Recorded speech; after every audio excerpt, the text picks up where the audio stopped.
Concert নয়, এবার BPL এ নতুন কিছু আশা করেছিলেন তামিম ইকবাল।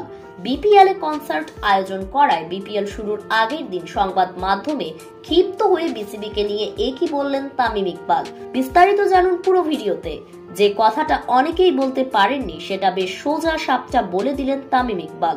বিসিবি ঘোষিত এবারের নতুন বিপিএল এ অন্যরকম বলতে এখন পর্যন্ত কনসার্ট ছাড়া আর কিছুই দেখেননি তিনি। নতুনত্বের প্রশ্নে এ ব্যাপারে একমত তামিম ইকবালও। 29 ডিসেম্বর মিরপুর একাডেমি মাঠে অনুশীলন শেষে সাংবাদিকদের প্রশ্ন ফরচুন বরিশাল অধিনায়ক বলেছেন, সত্যি কথা বলতে আমি অন্যরকম কিছু দেখি না কনসার্ট ছাড়া। আমার কাছে মনে হয় অন্যরকম বিপিএল এ যদি আমাদের করতে হয় তা আমাদের ক্রিকেটে বিনিয়োগ করতে হবে।